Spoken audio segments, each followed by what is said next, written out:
তো একবার রাজামশাইয়ের একটা আঙ্গুল কেটে গেল, কোন একটা কাজ করতে গিয়ে আঙ্গুলটা কেটে গেল।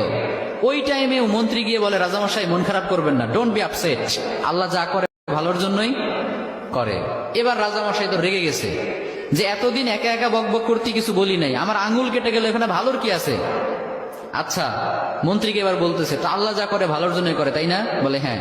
তো ঠিক আছে, যা, তোরে আজকে থেকে আমি জেলখানায় ঢুকিয়ে দিই করে, তার মানে জেলে যাওয়াটাও তোর জন্য ভালো, ঠিক আছে যা, তোর মন্ত্রিত্বও কেড়ে নিলাম, জেলখানায় ঢুকিয়ে দিলাম। মন্ত্রী এবারও বলে, সমস্যা নাই, আল্লাহ যা করে ভালোর জন্যই করে। তো এবার রাজামশাই আরেকটু রেগে গেছে যে পানিশমেন্ট দিতে চাইলাম, উল্টা দিকে আমাকে নিয়ে ঠাট্টা করে, ভালো লাগতেছে না, কি করবে? রেগে মেগে কয়েকটা লোক নিয়ে, তার সাঙ্গপাঙ্গ যারা আছে ওদেরকে নিয়ে জঙ্গলে চলে গেছে শিকার করার জন্য। কি করার জন্য? পশু শিকার করার জন্য। তো পশু শিকার করছে করছে, ইন দ্য মিন টাইম কয়েকটা লোক তাদের উপর হামলা করলো। এরা হলো জঙ্গলি মানুষ, এদেরকে কি বলে? জঙ্গলি মানুষ, বুঝতে পারছেন? মানে এরা জঙ্গলি, ওদের উপর হামলা। এই হামলা দেখে বাকি যারা ছিল রাজামশাই বাদে সবগুলো ভৌ দৌড়, এক ধরে পলাই। চাচা আপন প্রাণ বাঁচা, নিজে বাঁচলে বাপের নাম, রাজামশাই মরলে মরুক, আমরা বাঁচি। আর রাজামশাই তো সুখে শান্তিতে বসবাস, দৌড়ানোর প্র্যাকটিস নাই। ওই আল্লাহর বান্দা একটু দৌড় দিতে না দিতে ধরা পড়ে গেছে।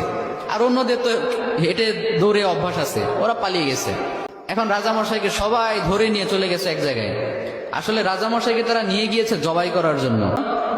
তাদের বিশ্বাস মতে প্রত্যেকটা বছর তারা তাদের দেবদেবীর উদ্দেশ্যে একটা করে মানুষ উৎসর্গ করে। তাদের ধারণা হচ্ছে একটা করে মানুষ যদি আমরা প্রত্যেক বছর উৎসর্গ করি দেবদেবীদের জন্য, তাহলে পুরো বছরটা দেবদেবীরা আমাদেরকে সিকিউরিটি দিবে, নিরাপত্তা দিবে।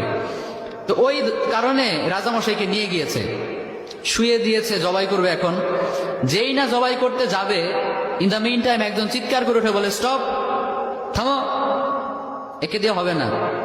কেন, কি সমস্যা? বলে, খেয়াল করে দেখো, এর একটা আঙ্গুল কাটা। সুবহানাল্লাহ পড়বেন না? আমাদের দেবদেবীদের জন্য উৎসর্গ করতে গেলে একেবারে পারফেক্ট মানুষ লাগবে, যার কোনো খুঁত নাই, কোনো খাত নাই। এই লোকের তো একটা আঙ্গুল কাটা, একে দিয়ে আমাদের কাজ হবে না, ওকে ছেড়ে দাও। সুবহানাল্লাহ পড়েন। রাজামশাইকে ছেড়ে দিল। রাজামশাই খুশিতে এক দৌড়ে এসে জেলখানায় এসে মন্ত্রীকে বলে, মন্ত্রী মশাই, আপনি ঠিকই বলছিলেন, আল্লাহ যা করে ভালোর জন্যই করে। কিন্তু একটা জিনিস আমি এখনো বুঝলাম না, আমার আঙ্গুল কাটার কারণে না হয় আমি বেঁচে গেলাম, তার মানে আল্লাহ যা করে ভালোর জন্য করে, বুঝলাম।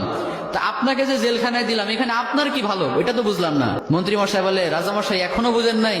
আচ্ছা বলেন তো, আমি যদি আজকে জেলে না থেকে বাইরে থাকতাম, আপনি শিকার করতে কাকে নিতেন সাথে? বলে, তোমাকেই তো নিতাম। তো আমি যদি আপনার সাথে যেতাম আর আমাদের উপর যদি আক্রমণ হতো, আমি কি আপনাকে রেখে পালাতে পারতাম? আমি তো আপনাকে নিয়েই পালানোর চেষ্টা করতাম। দুইজনে যদি ধরা পড়তাম, আপনার আঙ্গুল কাটার কারণে আপনাকে তো ঠিকই ছাড়তো, কিন্তু আমারে তো কোপা সানসু কোপা, কারণ আমার তো শরীরে কোনো খুঁত নাই। তার মানে আল্লাহ আমাকে কয়েক ঘন্টার জন্য জেলে ঢুকিয়ে চিরস্থায়ী মৃত্যুর হাত থেকে বাঁচিয়েছে। পড়েন সুবহানাল্লাহ।